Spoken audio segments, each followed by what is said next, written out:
Hello, students, and a very good morning to you all. Today, it's a new online class week, so from today onwards, we will begin with a new chapter, that is chapter number 12 of your book. And the name of this chapter is The Pie and the Tart. The Pie and the Tart. See that pink blocks is written by Hugh Chesterman. So, Pie and the Tart is basically written by whom? That is Hugh Chesterman. This humorous play is about two thugs of Paris, Perry and Jean. Humorous play, जिस play के बारे में आप जब जानते हैं या फिर जब भी आप किसी भी स्टोरी को सुनते हैं तो वो कहीं ना कहीं फ़नी मोमेंट्स ले लेती है एंड कहीं ना कहीं रियलिटी ऑफ लाइफ. तो ऐसे फ़नी मोमेंट्स जिसमें कहीं ना कहीं रियलिटी ऑफ लाइफ छुपी हुई हो, ऐसी चीज़ों को आप क्या बोलते हैं? ह्यूमरस. तो ये प्ले उसी अकॉर्डिंग है और दो ठग्स के बारे में, दो थीव्स के बारे में, जिनका नाम है पेरी और जीन, जो कि कहाँ रहते थे? In Paris. Both of them are suffering from cold as well as hunger. वो दोनों ही जो ठग्स हैं, जो स्मॉल बॉयज़ हैं, टीनेजर्स हैं, वो किससे सफ़र कर रहे हैं? From cold and hunger. They make a plan to trick Gaultier and owner of a cake shop. अपनी ठगिंग का जो वो थीफ बने हुए हैं, वो थीफ है इस प्ले में, तो वो एक प्लान बनाते हैं कि गॉल्टियर के साथ वो एक प्ले करेंगे या फिर ट्रिक करेंगे, गेम खेलेंगे और उसको चीट करेंगे. और गॉल्टियर कौन है? केक शॉप का ओनर. उसकी पूरी की पूरी एक केक शॉप है. First they manage to rob Gaultier and his wife Marion of an eel pie. सबसे पहले उन्होंने मैनेज किया कि वो गॉल्टियर को एनी हाउ रॉब करेंगे, उसके सामानों को चुराएंगे और उसके बाद उसकी वाइफ को भी बेवकूफ़ बनाएंगे in that robbing part, robbery करने में या फिर ठग करने में.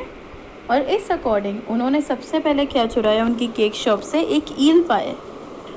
ये एक ऐसी डिश है जो कि नॉन वेजिटेरियन होती है. ईल एक तरीके की पाइनी फिश होती है एंड उसका पूरा का पूरा पाए बनता है, a kind of dessert. Although Jean receives a nice thrashing at the hands of Gaultier, Jean anyhow Gaultier के हाथों लग जाता है और उसकी बहुत ज़्यादा पिटाई होती है. Yet in half an hour's time, Perry succeeds in tricking Gaultier once again. लेकिन जीन का जो फ्रेंड पेरी होता है वो क्या करता है? गॉल्टियर को दोबारा ट्रिक करने में सक्सेसफुल हो जाता है दोबारा से. And takes away with their tart too. एंड उनकी ही केक शॉप का एक और स्वीट आइटम वो ले जाते हैं, टार्ट. टार्ट होता है just like something sweet and something salty, a mix flavour. तो पहले वो ईल पाई उठाते हैं, full sweet dessert and then tart. So let's begin with the chapter. Come to the characters first. See this. The main characters of the chapter are Perry and Jean, who are vagabonds. Like thief होते हैं, ठग होते हैं. अगर उनका कोई एक particular ठिकाना नहीं होगा तो भटकते रहेंगे, यहाँ वहाँ वॉन्डर करेंगे from one place to another. तो इस अकॉर्डिंग उन्हें वेगाबॉन्ड्स बोला जाता है, जिनका एक पर्टिकुलर सेटलमेंट नहीं होता है या फिर पर्टिकुलर होम नहीं होता है to live. So Pierre and Jean are vagabonds in this play. Gaultier is a pastry cook. वो अलग अलग तरीके की पेस्ट्रीज़ बनाते हैं, उसमें एक्टिव हैं और उनकी केक शॉप है तो डेफिनेटली वो केक भी प्रोवाइड करते हैं to the customers. And Marion is Gaultier's wife. तो जो बेसिक कैरेक्टर्स हैं, 4 main characters, Pierre and Jean, both of them are vagabonds और thugs. Gaultier that is a pastry cook and Marion is Gaultier's wife. See, it's a play, so that's why it's beginning with the scene. The scene is laid outside Gaultier's cake shop in Paris. ये जो scene है वो कहाँ का है? गॉल्टियर की cake shop के बाहर का है, जो कि पेरिस में सिचुएटेड थी उसकी cake shop. And this which I am reading, it's on page number 98 of your book. The time is the middle of the 15th century. ये 15th century की बात है, means 1500 CE. The act could be played on a curtained stage with one door back center. और ये जो act है वो भी बाकी के एक्ट की तरह ही प्ले हुआ होगा. एक कर्टेन होगा, कर्टेन स्टेज पर होगा, वो बार बार क्लोज हो रहा होगा, ओपन हो रहा होगा और एक डोर होगा जिससे कैरेक्टर आके उसको स्टेज पर शो कर रहे होंगे, जो कि बैक और सेंटर का एक मिडिल डोर होगा। The only furniture is a bench. वहाँ पे जो अभी फर्नीचर है वो क्या है? सिर्फ एक बेंच पड़ी हुई है, ओपन एरिया में bench, right. Jean and Perry are discovered. उस बेंच पर कौन बैठा हुआ है? जीन और पेरी को देखा गया। The former seated on the bench in an attitude of extreme detection. वो दोनों इस तरीके से बेंच पर बैठे हैं या फिर सीटेड हैं जैसे उनको बहुत ज़्यादा किसी चीज़ से बुरा लगा हो, वो उसी के बारे में सोच रहे हैं एंड डिस्कशन कर रहे हैं। So that's why they are feeling dejected from the society of Paris. The latter pacing up and down. Latter means होता है जो आफ्टर द फर्स्ट वन आए। फॉर्मर मीन्स यहाँ पे फॉर्म अगर आप बात करेंगे तो जीन होगा, एंड उसके बाद दूसरा जो है उसके पीछे आने वाला वो है पेरी। तो वो बार बार यहाँ से वहाँ घूम रहा है, कभी ऊपर देख रहा है कभी नीचे देख रहा है, उस अकॉर्डिंग उसके स्टेप्स हो रहे हैं। ब्लोइंग ऑन हिज फिंगर्स, और साथ ही साथ वो अपनी फिंगर्स का भी मूवमेंट कर रहा है, उनको ब्लो कर रहा है। Both must indicate that they are cold and hungry. और उन दोनों का इंडिकेशन उनके फेस से ऐसा है कि वो बहुत ज़्यादा ठंड में बैठे हैं, वो ठंड में शिविर कर रहे हैं और उन्हें साथ ही साथ भूख भी लगी। They are feeling hungry. So let's come to the play. See this. First entry is of Jean. Regarding Perry's restless pacing.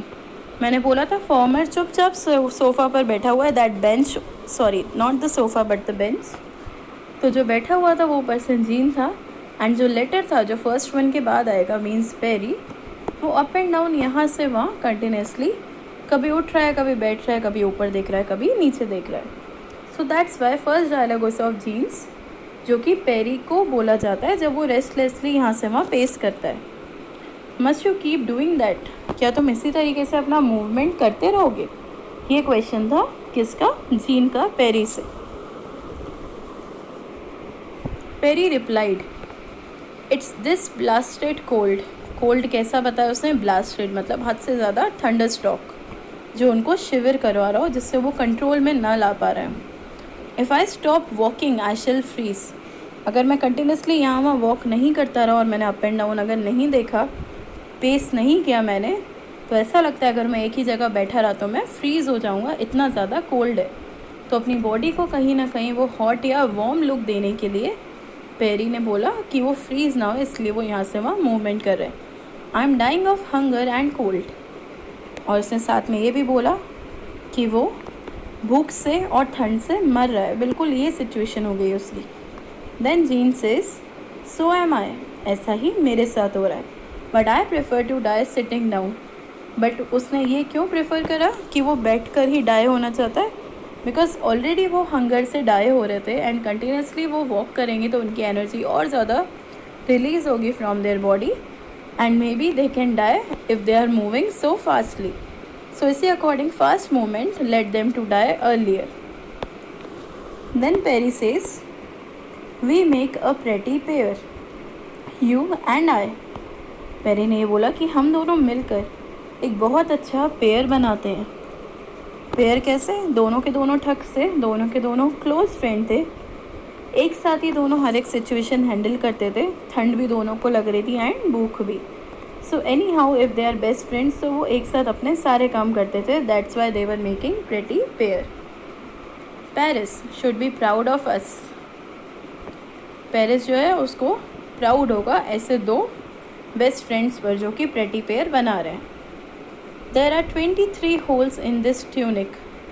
While Perry was moving, वो क्या कर रहा था? अपनी जो ट्यूनिक पहनी थी उन्होंने, उसके अकॉर्डिंग वो उसमें अपने सारे के सारे होल्स काउंट कर रहा था, और उसने काउंट करा कि उसके ट्यूनिक में 23 होल्स हैं। I know because I counted them this morning.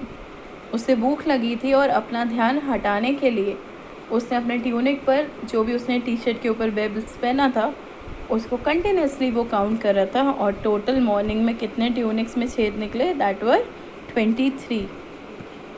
That's only reckoning the ones that let the wind through. उसने साफ बोला ये तो सिर्फ एक रफ कैलकुलेशन है। रेकनिंग मीन्स होता है जब आप श्योर ना हो, क्योंकि वो आगे से तो सारे होल्स काउंट कर लेगा, but what about the back?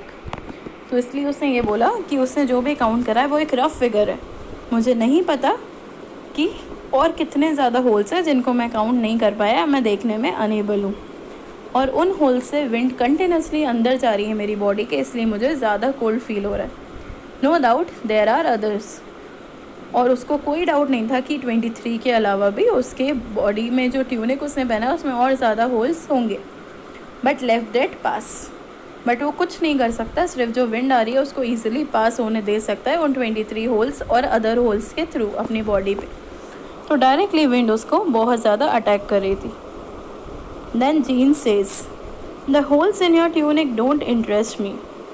जो तुम्हारी ट्यूनिंग पे 23 होल्स हैं या जिनको तुम कंटिन्यूसली काउंट करके मुझे उनकी हिस्ट्री बता रहे हो, I am not interested in that at all.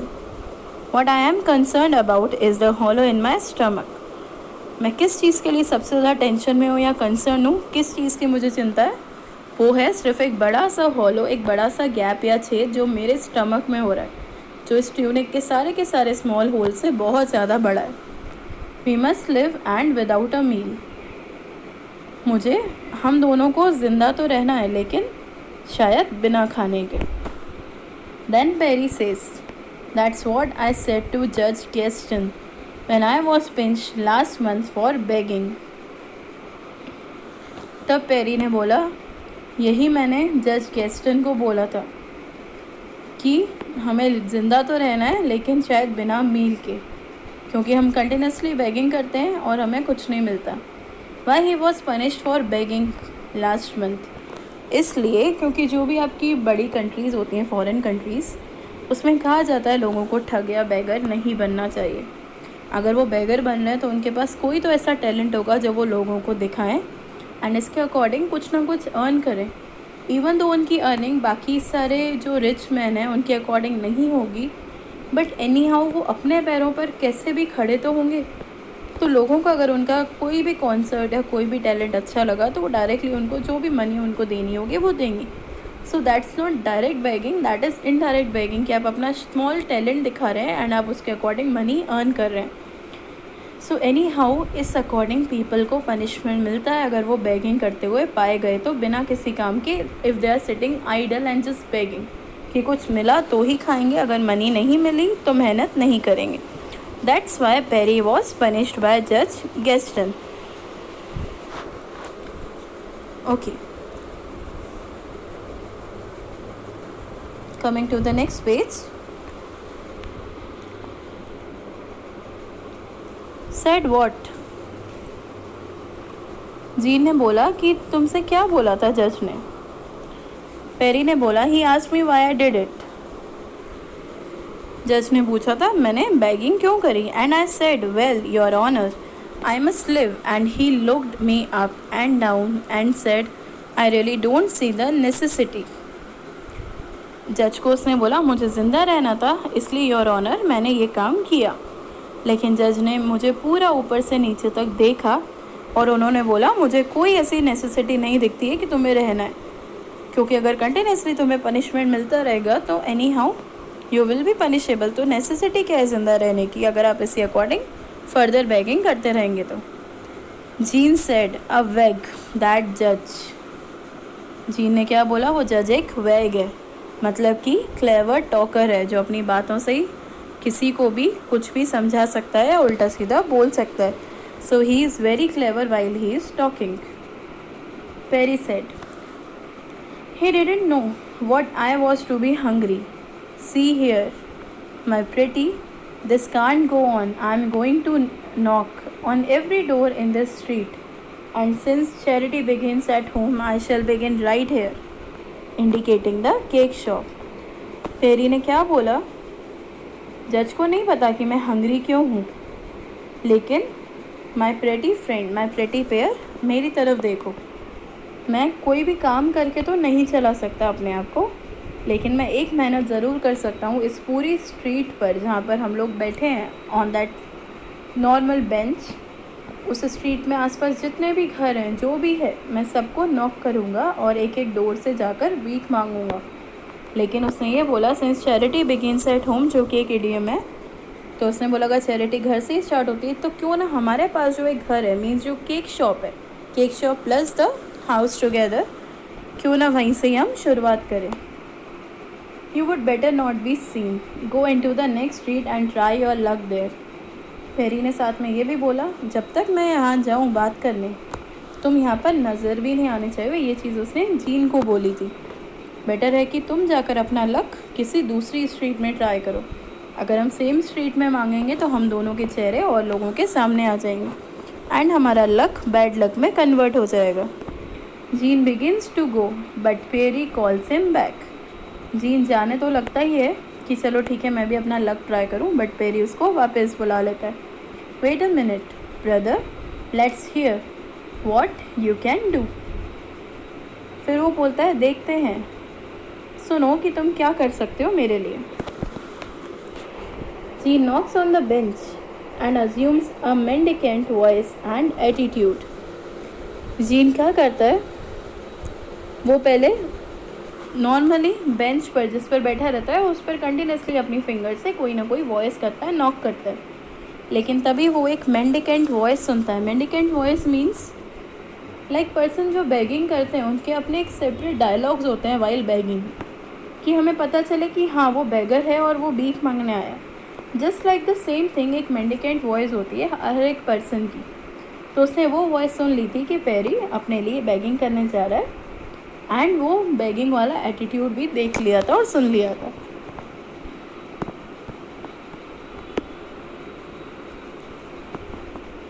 Okay, and again वो जब उसने ट्रेनिंग ली पेरी से, देन जीन ने क्या करा, then come to the next part. Jean said, for the love of Saint Agatha and all the blessed saints, have pity on a poor miserable who has had no food for 3 days. Gene ने ये बोला, उससे हर एक church members की, जो भी पुराने के सारे नन्स होते हैं, सारे के सारे जो सेंट हैं चर्च में जो काम करते हैं, उन सब का नाम ले लिया कि उन सब के नाम के लिए मैं आपसे एक नॉर्मल अपने ऊपर ब्लेसिंग मांगता हूँ कि मुझ जैसे गरीब इंसान पर दया खाइए और एनी हाउ हमारी पुअर मिसरेबल कंडीशन को समझिए, क्योंकि हम ऐसे बच्चे हैं जिसने 3 दिनों से कुछ नहीं खाया है। फिर वो बोलता है पेरी से, हाउस दैट, मीन्स वो जो बेगिंग वॉइस थी वो कैसी लगी। Then peri says, not bad but make it 7 days and squint slightly. Then Perry was tutoring him, वो उसको ट्यूशन दे रहा था। कहता है ठीक है नॉट बैड, बट इतना ज़्यादा सच बोलने की ज़रूरत नहीं है। 3 दिन को तुम क्या बनाओगे, 7 दिन। You have to consider it as 7 days and squint slightly, मतलब कि अपनी आवाज़ में और ज़्यादा दर्द लाओ। हल्का सा ऐसा होता है कि जो बेगिंग कर रहे हो या पुअर हो उनकी आवाज़ भी नहीं निकलती, तो आवाज़ को स्लो बनाओ, स्क्विंट करो और बहुत धीरे धीरे बोलो इन पुअर कंडीशन।